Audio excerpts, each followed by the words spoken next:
What sets modern history apart from prehistory is that our history is written. We record in writing our progress through time, our achievements and milestones for posterity. The Hammurabi Code, the Ten Commandments, the Bible, the Quran, these are all written records of sacred laws from the ancient world. American democracy, too, has a lineage of written records that show the development of our nation. Each document builds on those before to make our foundation of freedom stronger. This is Documents of Destiny, the World War I years.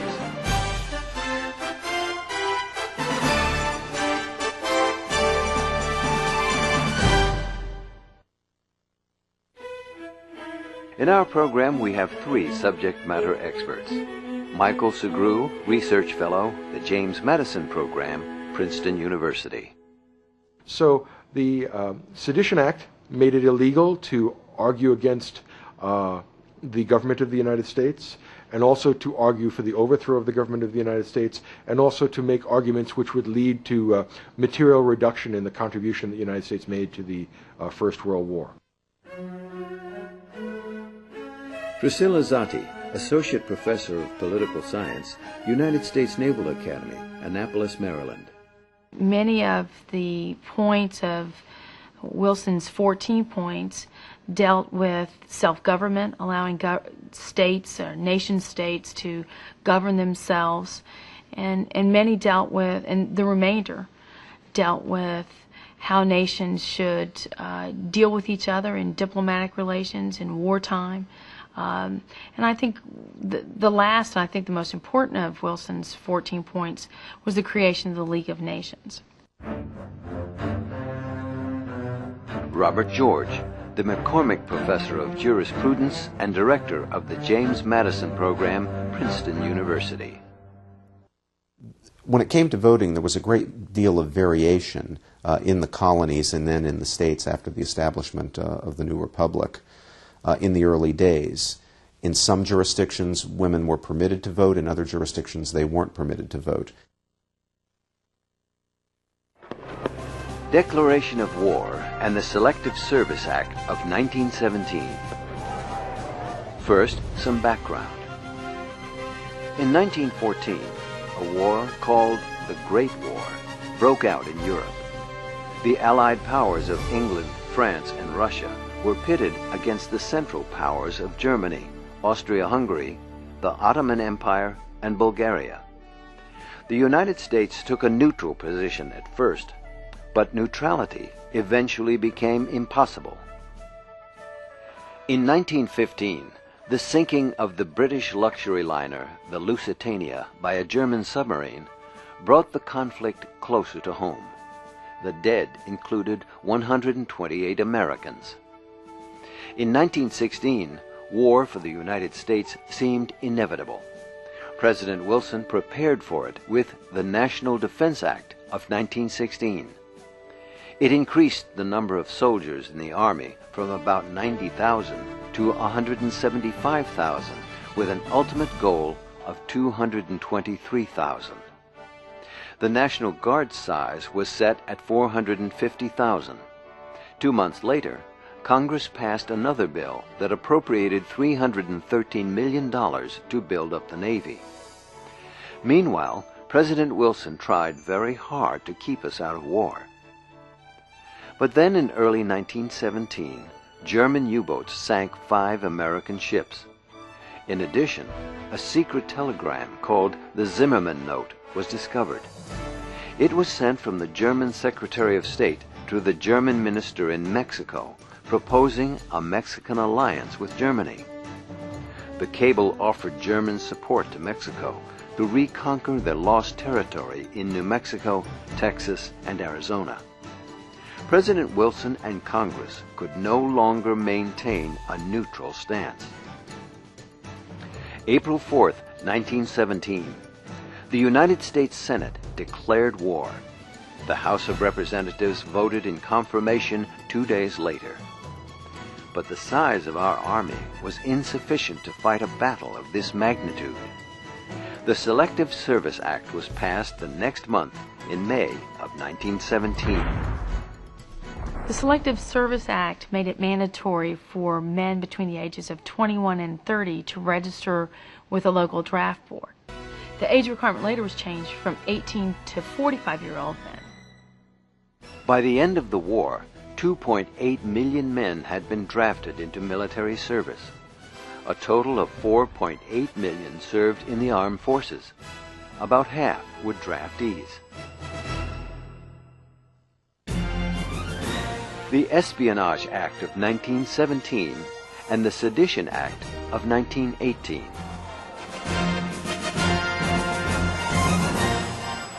Many were opposed to our getting involved in the war.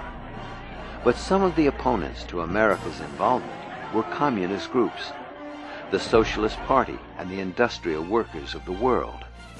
There was a considerable amount of hysteria in the U.S. about the rise of socialism, particularly among immigrant groups in eastern urban cities. There had been new immigration at the end of the 19th century. Instead of Celts and Anglos, what we had is a new group that came from Eastern Europe and also from Southern Europe. Many of these people had been exposed to certain radical traditions in European politics. A considerable anti-war movement developed in these groups. For example, there were a large number of German immigrants who had ties back to Germany that didn't want to see America side against Germany in the First World War. There is also a certain socialist movement, or some element of socialist movement that develops, and the powers in Washington saw this as a threat to the war effort and a threat to America's future political development. To silence their opposition, Congress passed the Espionage Act in 1917, and 1 year later, the Sedition Act. The Sedition Act was aimed at American citizens, whereas the Espionage Act was aimed at foreigners on American soil whose goal was to overthrow the U.S. government. These laws made it illegal to utter, print, write, or publish any disloyal or abusive language criticizing the United States government, the flag, or the military. Opposition to the draft, the sale of war bonds or war industries also became a crime. The international political climate of the day is important to bear in mind.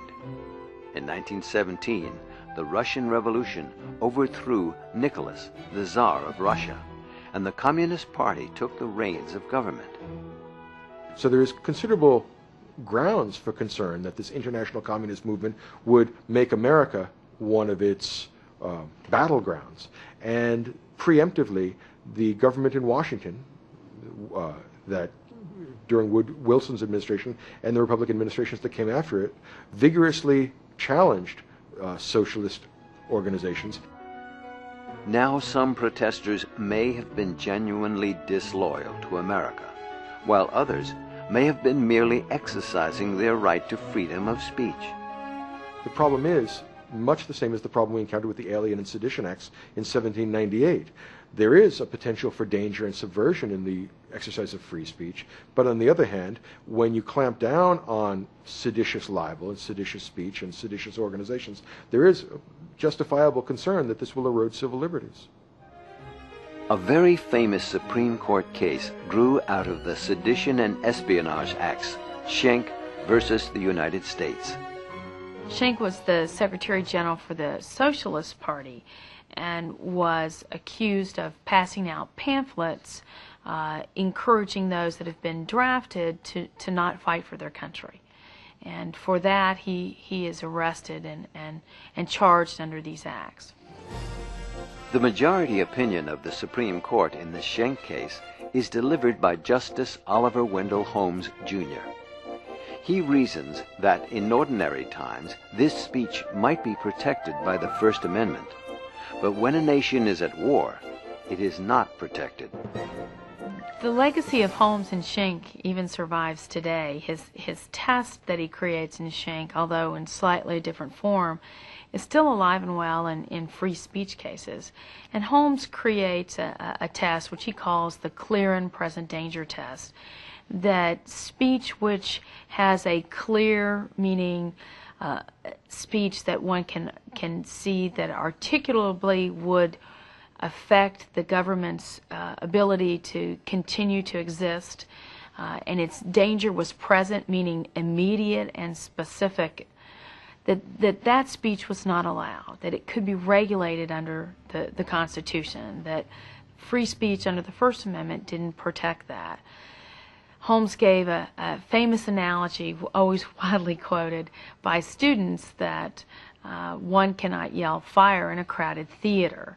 That the word fire in and of itself, there's nothing wrong with it, but the specificity of the comment, the immediacy of the reaction to it would make it to create a clear and present danger.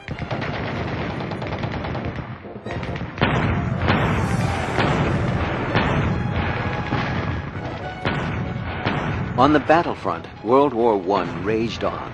It was devastating to many parts of Europe and took terrible tolls of human life. In the Battle of the Somme, for example, British forces suffered about 60,000 casualties in a single day. The 4-month battle left a total of more than 1 million men dead. New weapons like Germany's submarines and aircraft brought destruction without warning from beneath the seas and out of the skies. Germany also had some 6,000 artillery pieces, including one called Big Bertha. This huge gun could send a 2,100-pound projectile to a target 9 miles away. Germany also used poison gas on their enemies. Without a gas mask, a soldier could suffocate to death in a matter of minutes. I would think if you look at the international community and the laws that the international community lives by, not all is fair in love and war. That it is clear that there's certain conduct that has been agreed upon by nations that is not allowable in warfare, and so no, I would not think that any conduct by a nation should be allowable simply because it's wartime. Despite Germany's terrible weapons and troop strength, they were defeated by the Allied powers. The war ended in November of 1918. Germany surrendered in the face of a demoralized and broken army and rioting and starvation at home. World War I was considered to be the war to end all wars. The destruction and human suffering was staggering. The Central Powers, mainly Bulgaria, followed by Germany and Austria-Hungary, suffered the greatest human losses. The Allied powers, principally Russia, France, and England, lost fewer lives, but overall, 8.5 million people died, and 21 million more were wounded. The war left Europe's industries and agriculture in ruins. France was hit the hardest. 750,000 homes were destroyed, and 23,000 factories were reduced to rubble. British economist John Maynard Keynes made this observation. For mile after mile, nothing was left. No building was habitable, and no field fit for the plow. One devastated area was exactly like another. A heap of rubble, a morass of shell holes, and tangles of wires.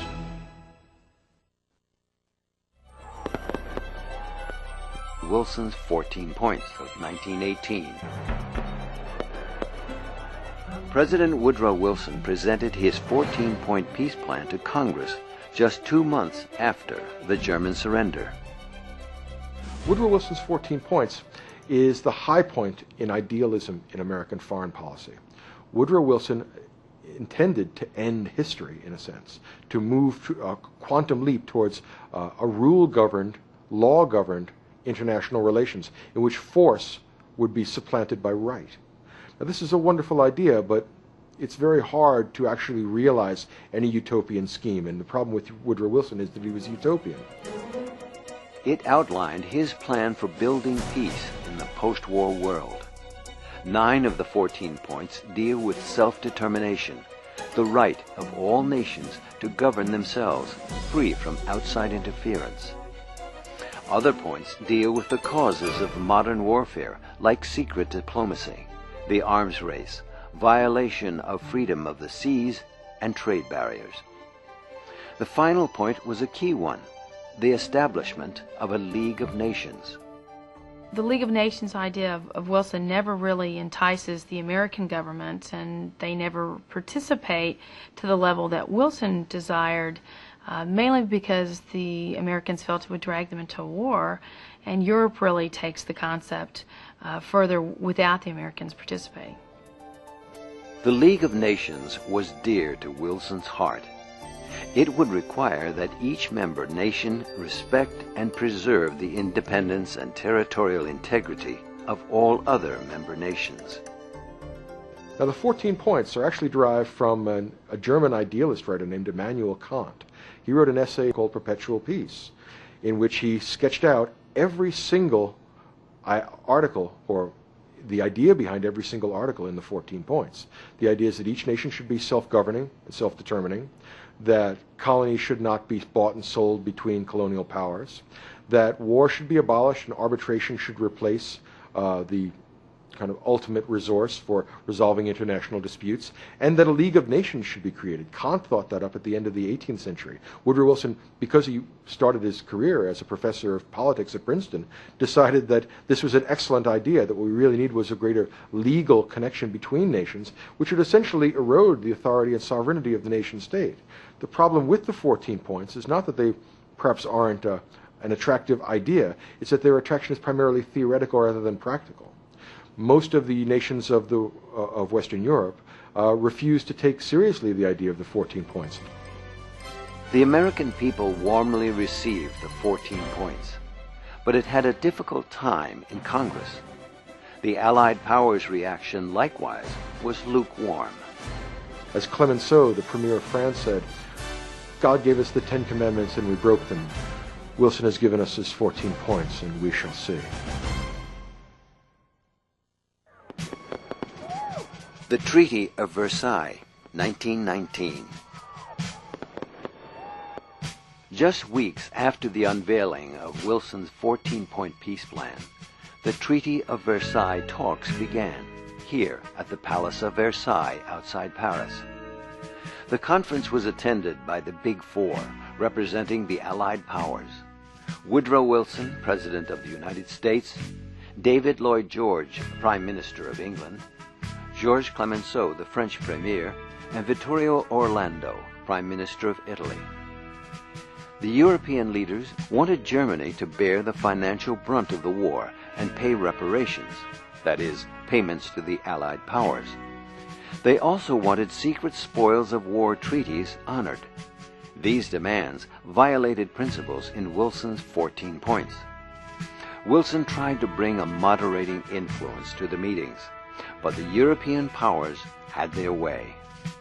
The Treaty of Versailles imposes enormous crippling indemnities on Germany, which is understandable because the French had suffered a tremendous loss of manpower and economic goods during the First World War, and also they were still smarting from the resounding defeat they took in the Franco-Prussian War. So they wanted back their territory, but they also wanted large indemnities. The Treaty of Versailles was finally signed June 28, 1919. America's Secretary of State, Robert Lansing, had this reaction to the treaty. The terms of peace appear immeasurably harsh and humiliating. The treaty called for these measures. Germany was disarmed, forced to admit full responsibility for the war, and made to pay $6.6 billion in reparations.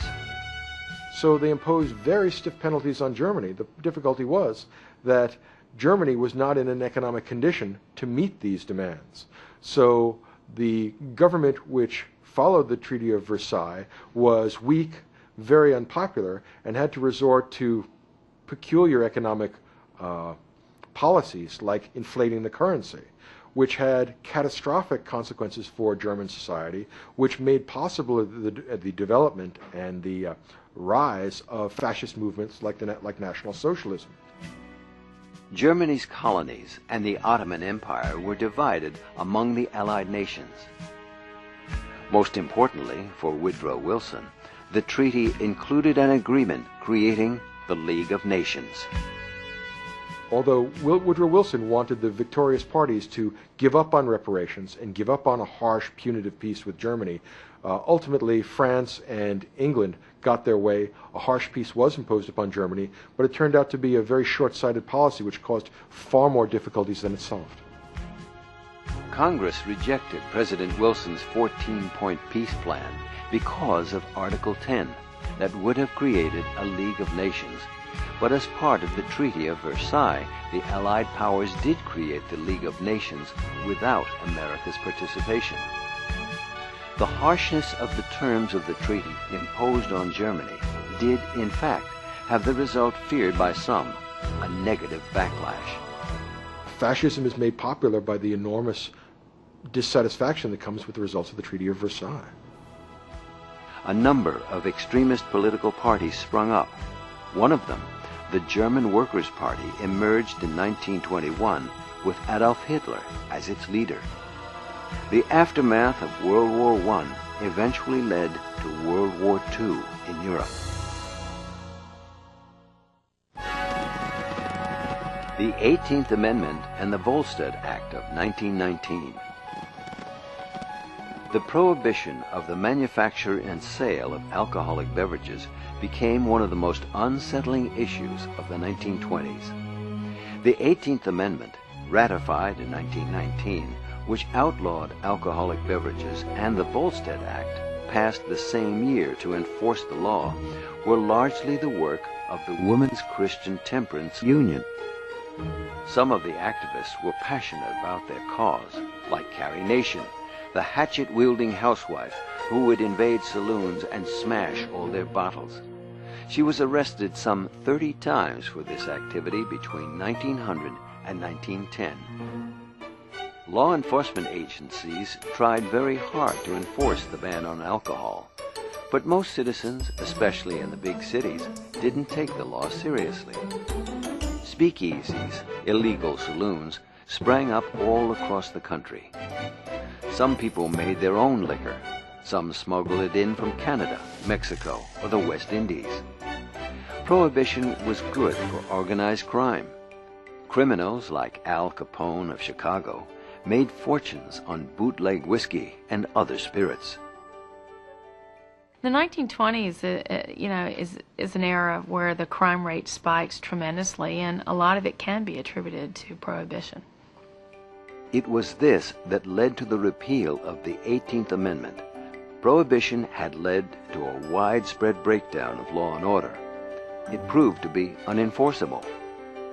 In 1933, the 21st Amendment was ratified, repealing the 18th Amendment. The experiment in Prohibition had ended.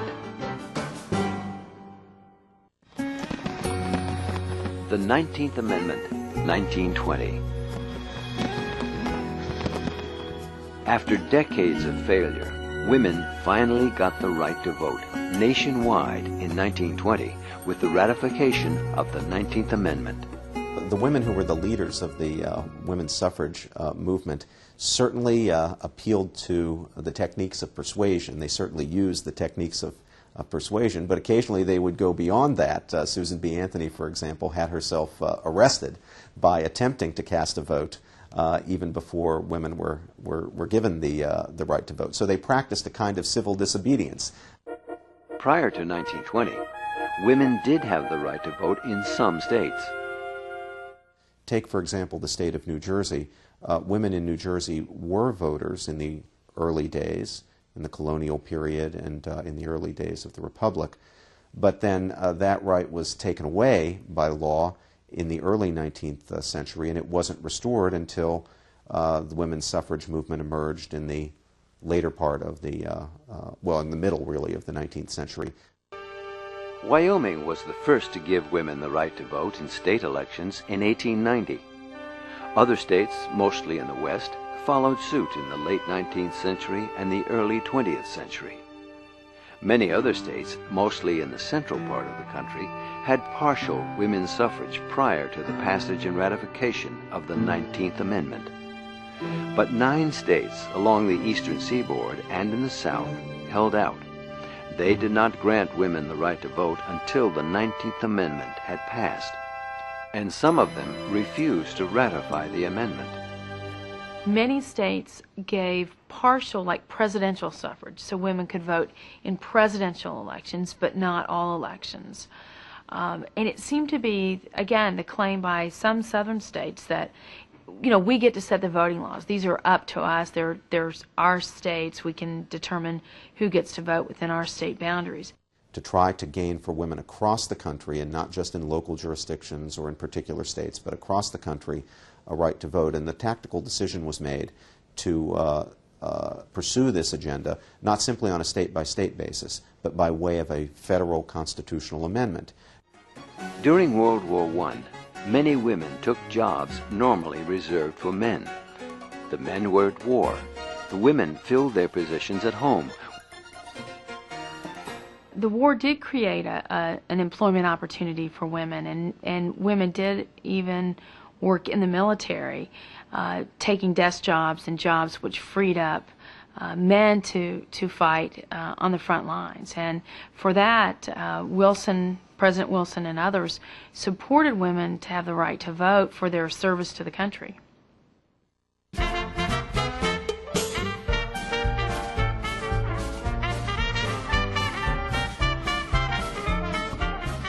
The Roaring Twenties, as the decade came to be known, began on a happy note for women, finally having received equal rights as voting citizens of the United States. After the extension of a constitutional right to vote to women, we in the United States had accomplished universal adult suffrage. And for many years, all adults in the United States, and an adult was considered anybody over 21 years of age, had the right to vote unless they had forfeited the right to vote by, for example, committing a criminal felony, which in some jurisdictions would result in your loss of the right to vote. But so long as you were on the straight and narrow and in good standing with the law, if you were 21 years old or older, it didn't matter whether you were black or white or yellow or red, and it didn't matter whether you were a man or a woman. However, in the 1960s, pressure began to mount to change the age, to lower the age at which one was considered an adult and therefore capable of fulfilling the obligations of voting. And a movement arose to amend the Constitution yet again to move the age of voting from 21 down to 18. Carrie Chapman Catt, who founded the League of Women Voters, had this to say about women's suffrage. The greatest thing that came out of the war was the emancipation of women, for which no man fought. In other programs in this series, we'll review the treaties, laws, landmark court decisions, and similar milestones that have shaped America's destiny.